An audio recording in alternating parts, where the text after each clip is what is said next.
बिस्मिल्लाहिर्रहमानिर्रहीम।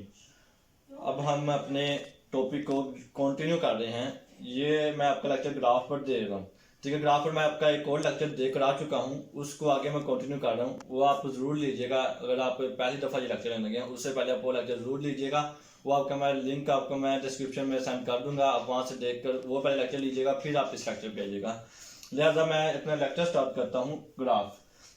ग्राफ में हम पढ़ के आए थे कि दो जो आपस में डायरेक्टली प्रोपोर्शनल क्वांटिटीज होती हैं वो हमेशा स्ट्रेट लाइन ग्राफ शो करती हैं। मैं आपको कहा था कि जो दो डायरेक्टली प्रोपोर्शनल क्वांटिटीज होंगी वो हमेशा हमेशा स्ट्रेट लाइन ग्राफ ही शो करेंगी, और जो इनवर्सली प्रोपोर्शनल क्वांटिटीज होंगी वो हमेशा कर्व लाइन ग्राफ शो करेंगी। ये आपको मैं पहले पढ़ा के आ चुका हूँ। अब मैंने आपको ये समझाया था कि कैसे इसका ग्राफ बनता है और क्या होता है। कुछ ये बातें बताऊंगा, कुछ नई बातें भी मैं बताऊंगा। आप ये ज़्यादा ये लेक्चर एंड तक जरूर सुनिएगा, क्योंकि आपको ये काफ़ी ज़्यादा इसमें नई बातें सीखने को मिलेंगी। आपको देखने से पता लग रहा है कि दो ग्राफ है एक ही चीज़ के, कोई डिफरेंट आप मैंने टर्म्स लिख दिए हैं। क्या है जी इसमें आपको इस देख के लग रहा है कि पता नहीं क्या, एक में कंडक्टर शो कर रहा है, एक में रेजिस्टेंस शो कर रहा है। ग्राफ इसका IV की है। मतलब कि आपको मैं एक इसका जो बच्चों सिंपल सी सवाल होता है और गलती कर जाते हैं और ये बहुत बड़ी गलती हो जाती है, वो आपको मैं समझाने जा रहा हूँ। लिहाजा आप गौर से समझिएगा।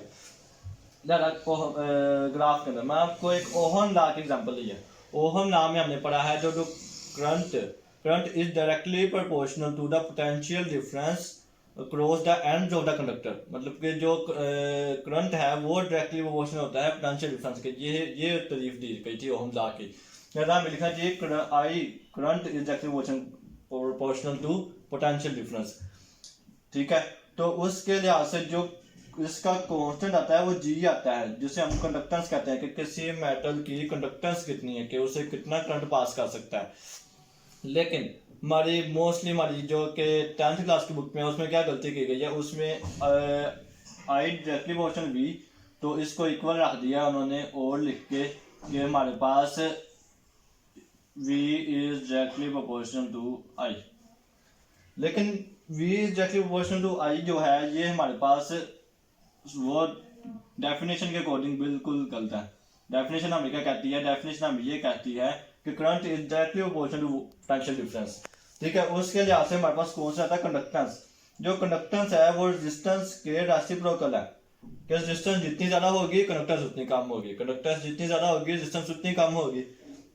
लिहाजा उन्होंने क्या किया है, यहाँ पे V is directly proportional to I लिखकर कांस्टेंट रेजिस्टेंस को रख दिया, R को V is equal to IR लिख दिया उन्होंने। लेकिन ऐसा वैसे नहीं होना चाहिए। हमें बिल्कुल जो एग्जैक्ट मेथड है उसी मेथड के मुताबिक चलना चाहिए कि I is directly proportional to V है, ठीक है। I is equal to GV है, ठीक है। G आपके पास कांस्टेंट है, कांस्टेंट ऑफ प्रोपोर्शनैलिटी, ठीक है। अब G हमारे पास जो कंडक्टेंस है, कंडक्टेंस रेसिप्रोकल रेजिस्टेंस के, तो आप 1 आवर आउटपुट करें यहाँ पर। तो 1 आवर आउटपुट करेंगे तो आपके पास ऑटोमेटिकली फार्मूला बन जाएगा V is equal to IR।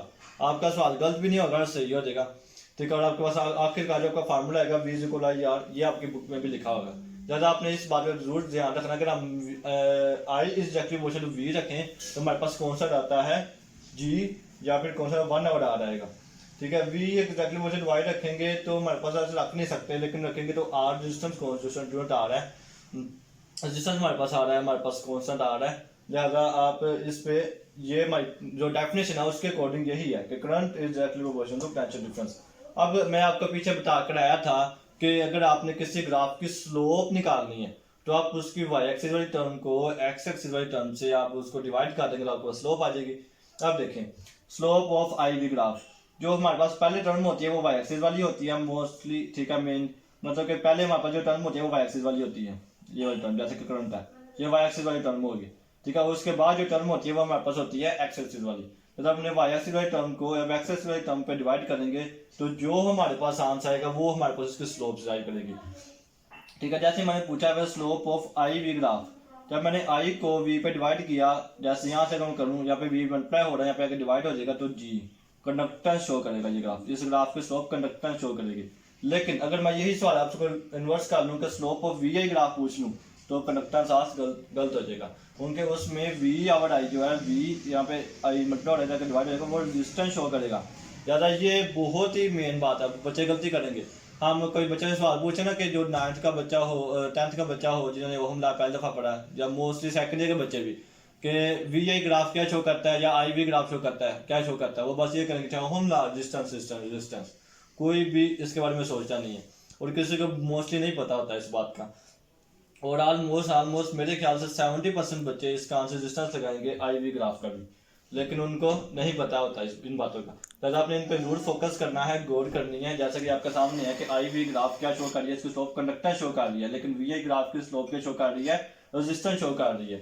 ठीक है, आपस में दोनों डायरेक्टली प्रोपोर्शनल है, I भी V के और V भी I के, तो दोनों स्ट्रेट लाइन ग्राफ शो कर रहे हैं। ये भी आपने बात गौर करनी है। आपके पास अगर इसके बारे में एमसीक्यूज आ जाता होता है, सबसे पहले एमसीक्यू अगर आपसे पूछूं आप इसका जवाब कमेंट बॉक्स में भी लाजमी दीजिएगा।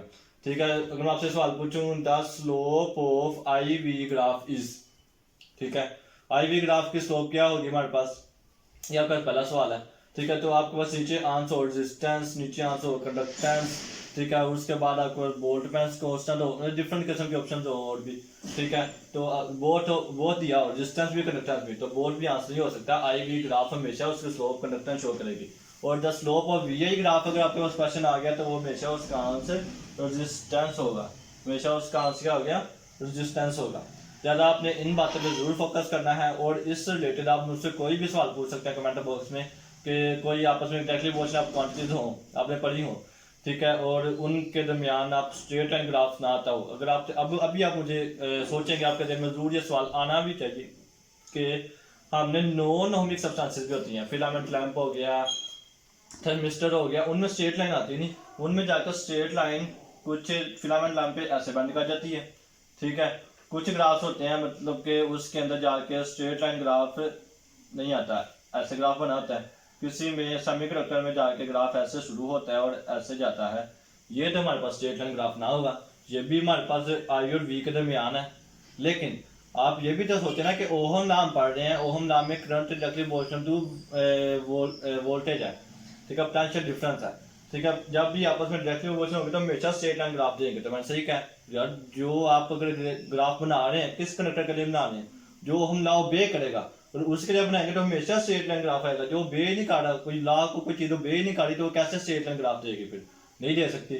ज़्यादा जो ओमिक सब्सटेंसेस होंगी जो मतलब कि उस लॉ को जरूर ओबे करेंगी, करंट डबल करने से वोल्टेज लाजमी, पोटेंशियल डिफरेंस लाजमी डबल होगा। ठीक है, उसमें हमेशा स्ट्रेट लाइन ग्राफ आएगा। अगर आप इसकी जगह मैं तो कंडक्टर की जगह कुछ और रख दो, सेमी कंडक्टर रख दो या आप इंसुलेटर रख देंगे, तो आपके पास ये आंसर बिल्कुल एग्जैक्ट सही नहीं आएगा। ज़्यादा आप इस बात पर जरूर फोकस करें और कीजिएगा कि जो हमारे पास जो लॉ अगर ओबे कर रही है कोई चीज़, तो उन टेक्निकल प्रोपोर्शन क्वांटिटीज आपस में, तो उनका ग्राफ हमेशा स्ट्रेट लाइन ही आएगा। और इन्वर्सली प्रोपोर्शन का ग्राफ हमेशा कर्व लाइन आएगा। इस लेक्चर में अभी इस लेक्चर का फोन बाद दूंगा, लिहाजा आप ये लेक्चर सुने। ठीक है, उससे पहले जो है वो भी सुनिएगा। और जब मैं नेक्स्ट आपको इन्वर्सली प्रोपोर्शन क्वांटिटीज का आपको लेक्चर दूंगा, वो भी आप जरूर सुनिएगा। उसमें भी आपको काफ़ी ज़्यादा बातें सुनने को मिलेंगी। ज़्यादा और इसको ज़्यादा शेयर भी कीजिएगा ताकि बाकी बच्चे भी सुन सकें। इसका आपको फ़ायदा ज़्यादातर मेनली फ़ायदा इसका आपको MCQs में होगा और MT का टेस्ट में बहुत ज़्यादा फायदा होगा आपको। और यही आपकी बेसिक पूरी फिजिक्स करने चलेगी। कोई भी आपको डायरेक्टली प्रोपोर्शनल क्वांटिटीज आएंगी, आप फॉर्म क्या सकेंगे यार स्ट्रेट लाइन ग्राफ शो करता है। ज़्यादा आप इसको ज़्यादा शेयर करें। और अगली वीडियो अब आपको मैं दूंगा इन्वर्सली प्रोपोर्शनल क्वांटिटीज़ के लिए, वो जब आएगी तो आप उसको फ़ौरन सुनने के लिए सब्सक्राइब करके आप बेल आइकन प्रेस कर दें ताकि आपको सबसे पहले आपको वीडियो आए और आप उसको फ़ौरन सुन लिया जाए। ठीक है, इसके साथ मैं आपसे ज़्यादा चाहूँगा, फिर ईमान अल्लाह।